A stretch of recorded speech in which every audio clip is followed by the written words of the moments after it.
On November 1st, 2015, the small town of Pendleton, South Carolina, woke to a morning that would forever change its character. At approximately 12:30 in the afternoon, a 911 call came into the Anderson County Dispatch Center. The caller was a young woman named Amy Valard, and her voice carried the unmistakable weight of genuine terror. Dispatchers struggled to understand her through the sobs and gasps for air. She kept repeating that she needed someone to come to her mother's house. She couldn't explain what had happened. She couldn't find the words. She only knew that something was terribly wrong. When emergency responders arrived at the Scott family trailer, they were unprepared for what waited inside. The home sat in a modest residential area, the kind of place where neighbors knew each other and children played outside. Nothing about the exterior suggested the horror within. But the moment officers crossed the threshold, they understood they were dealing with something far beyond a routine call. The scene was chaotic and bloody. Walls bore the marks of violence. Furniture was disturbed. And there, in various rooms of the small home, lay 4 bodies. The victims were Michael Scott, his wife Cathy Scott, and their elderly mothers Barbara Scott and Violet Taylor. They ranged in age from Cathy's 54 years to Violet's advanced age. They were grandmothers, parents, pillars of a family, and they had been murdered with a brutality that left even seasoned investigators shaken. Each victim had been shot in the head. Each had their throat cut.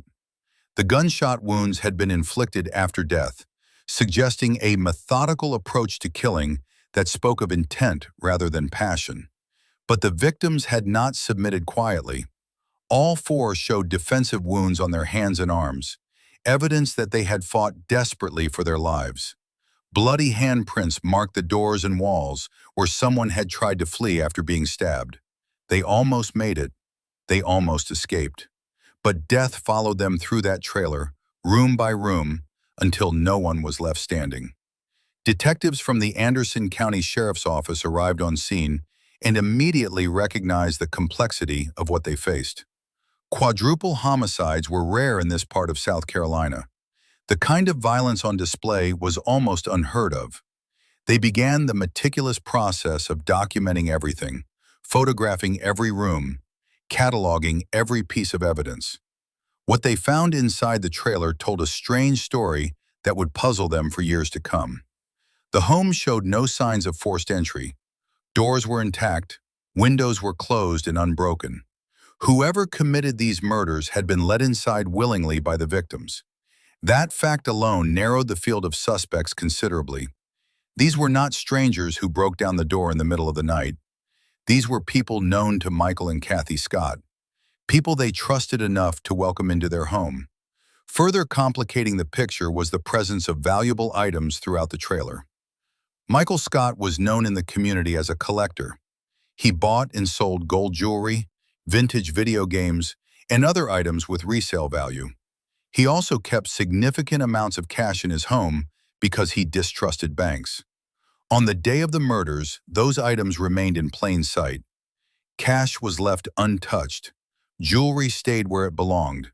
This was not a robbery. The killers had not come for possessions. They had come for one purpose only, and they had accomplished it completely. Detectives began interviewing family members, neighbors, and friends. They learned about tensions between Cathy Scott and her daughter Amy. There had been arguments in recent months, disagreements about the grandchildren, about boundaries, about respect. Amy had restricted her parents' access to her children, and Cathy had been heartbroken by the separation. The 2 older women living in the home, Barbara and Violet, were accustomed to having children around. The silence must have been difficult for them. But did any of this rise to the level of murder? The investigators couldn't see how. Family disagreements were common. Murder was not. They kept digging, but the trail was growing cold. In the weeks following the murders, detectives continued to build their case. They collected digital evidence, including posts and videos from Amy Vallard's Facebook page. What they found there gave them pause. Among the ordinary family photos and updates about daily life was a video that captured a confrontation between Ross Valard and Cathy Scott. The footage was grainy and clearly taken without planning, but the content was unmistakable. The argument took place outside, with Ross and Cathy facing off while others stood nearby. The exact trigger for the dispute was unclear, but the emotions were not. Voices were raised. Accusations flew. At one point, Ross said something that would later echo in the minds of investigators. He told Cathy to have her grandmother come outside. Cathy responded that her grandmother didn't want to deal with this trash. And then Ross said 5 words that would take on new meaning years later. "I'll show you. Stop yelling." At the time, it seemed like nothing more than a heated family argument captured on a cell phone. Families fight. In-laws clash. It was regrettable, but not criminal. Detectives noted it and moved on, but they never forgot it. There was something in Ross's tone, something in the way he said he would show her, that lingered in the back of their minds. It was the kind of detail that doesn't fit anywhere in a formal investigation, but stays with you anyway. Years later, when they had reason to look at Ross Valard again, they would remember that video. They would remember his words, and they would wonder if he had meant exactly what he said. The video remained on Amy's page for years, a digital time capsule of a family on the edge of disaster. Neither Amy nor Ross ever removed it. Perhaps they forgot it was there. Perhaps they never imagined anyone would watch it and see something sinister.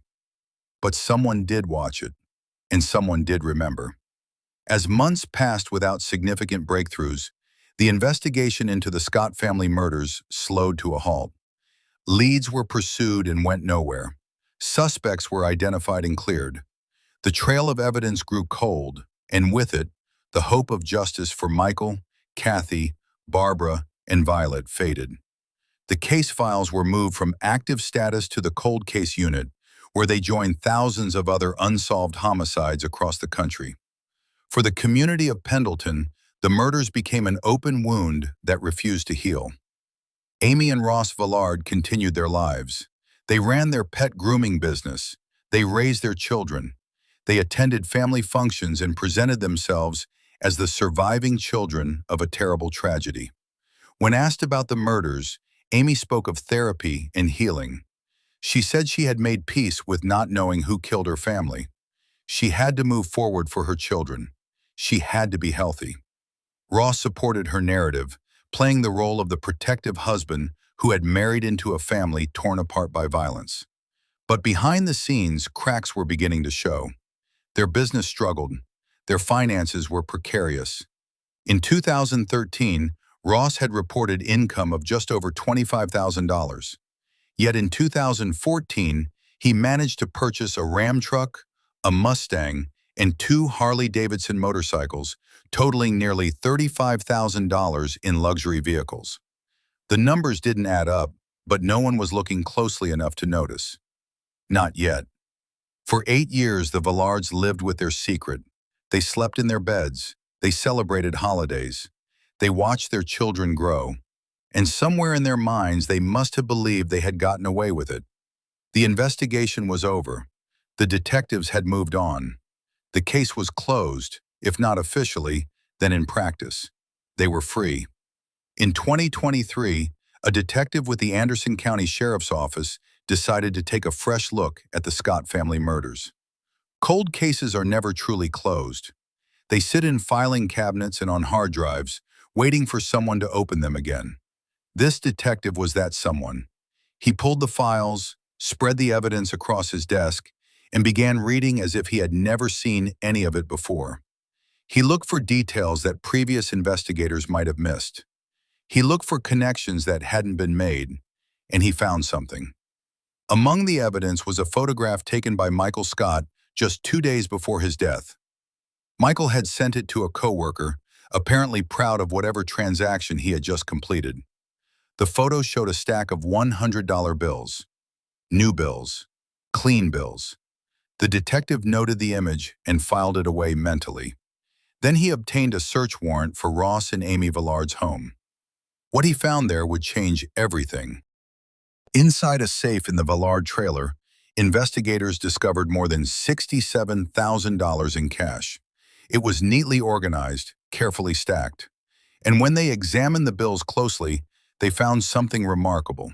Some of the $100 bills had serial numbers that matched exactly the bills in Michael Scott's photograph.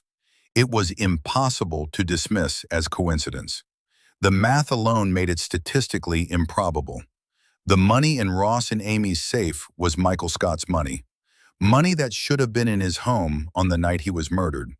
Money that somehow ended up in the possession of the couple who had presented themselves as grieving family members for 8 years. The detective now had a direction.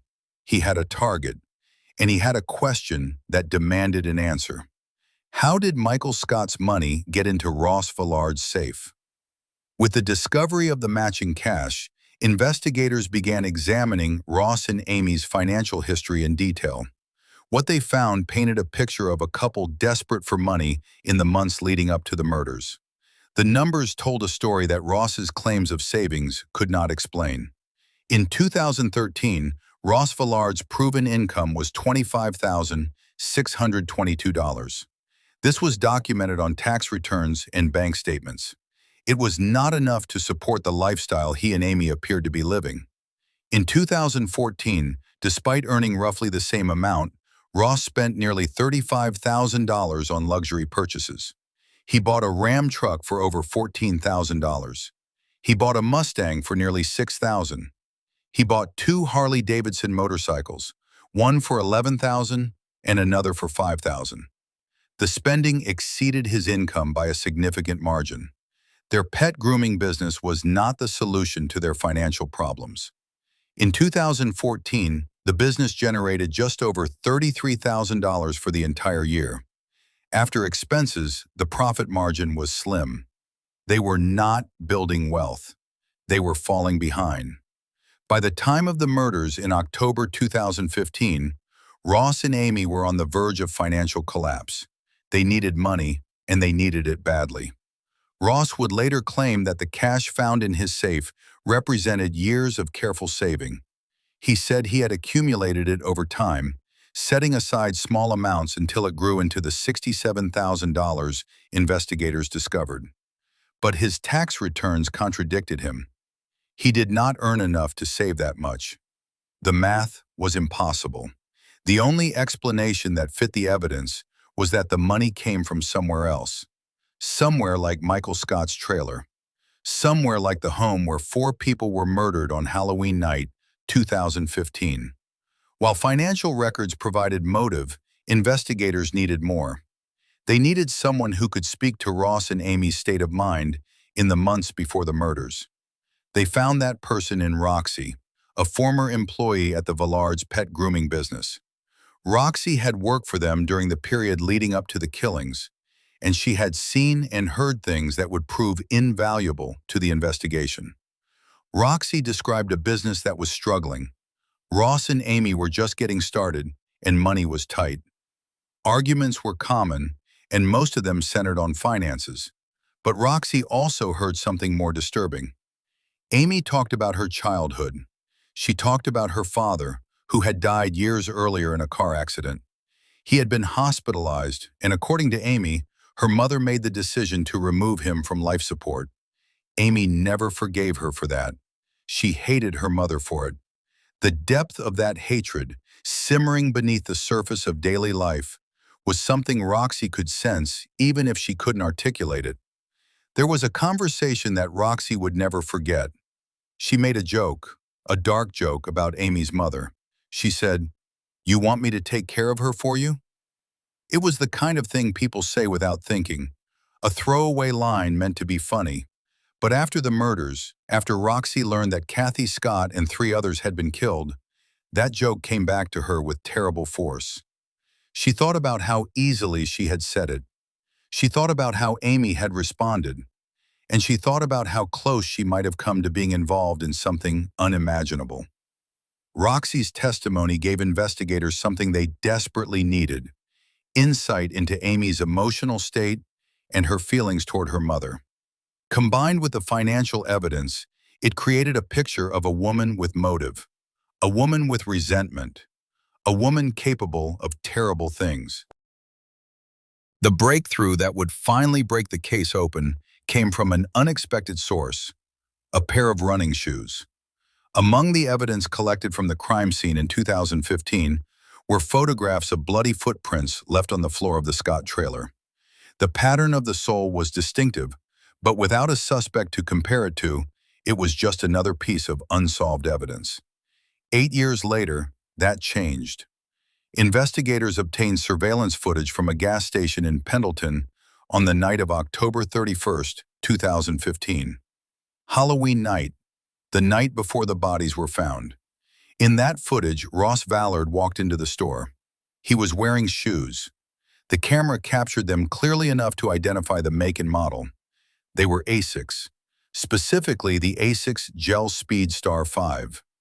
The detective contacted the manufacturer and requested information about the sole pattern of that particular shoe.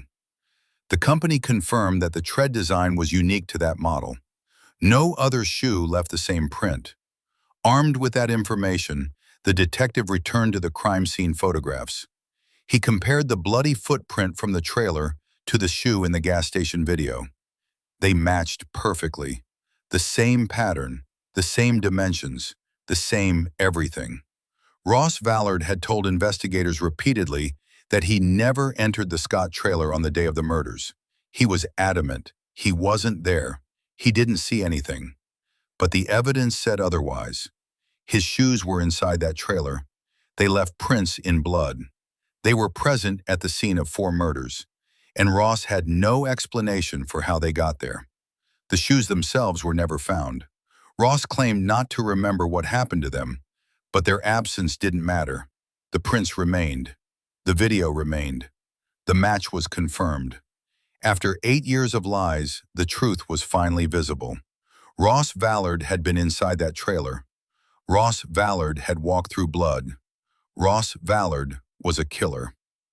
On December 11, 2023, detectives arrived at Ross and Amy Vallard's home. They separated the couple and began interviews designed to elicit the truth. Ross agreed to speak with them, confident in his ability to talk his way through any questions. He had been doing it for 8 years. He saw no reason to stop now. Ross told the detectives about his relationship with Mike and Cathy.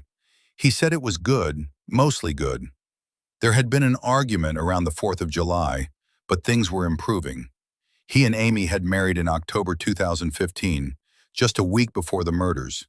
He described the weekend of Halloween, how they had gone out of town and returned to find the bodies. He repeated his claim that he never entered the trailer. He suggested the detectives follow the money, just like they do on television. The detectives listened patiently. They took notes. They let him talk.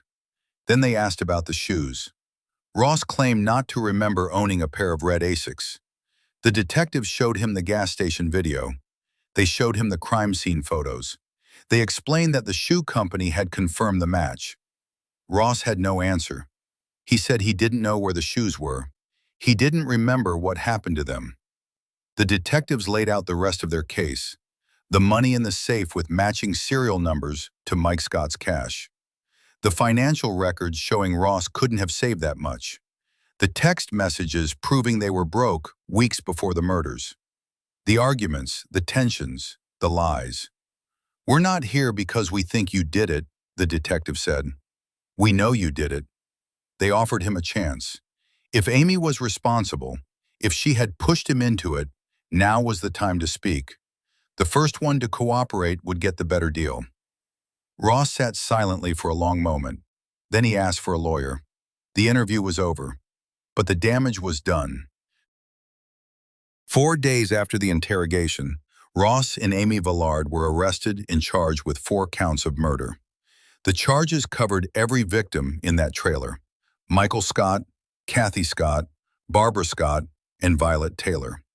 The couple who had played the role of grieving family members for 8 years were finally exposed as the killers they had always been. At their bond hearing, prosecutors presented the evidence that had accumulated over nearly a decade: the matching cash, the financial motive, the shoe print, the lies. The judge denied bond, ordering both Ross and Amy held without the possibility of release pending trial. They remain in custody today, awaiting their day in court. The community of Pendleton reacted with shock and relief. Shock that the killers had been living among them all along. Relief that the case was finally solved. The neighbor who had spoken to investigators years earlier said he still had nightmares about that day, about the thought that someone could walk into a home and kill two helpless old women. Now he knew who that someone was. Now he understood that evil sometimes wears a familiar face. Roxy, the former employee, thought about her dark joke. She thought about how easily she had offered to take care of Amy's mother. She thought about how close she came to being involved in something she couldn't imagine. She was grateful she had never said yes. The trial is scheduled for later this year. Ross and Amy Valard will face a jury of their peers. They will hear the evidence. They will see the photographs. They will listen to the recordings. And they will finally be held accountable for what they did on Halloween night, 2015. For Michael, Cathy, Barbara, and Violet, justice has been a long time coming. But it is coming. After 8 years of waiting, it is finally coming.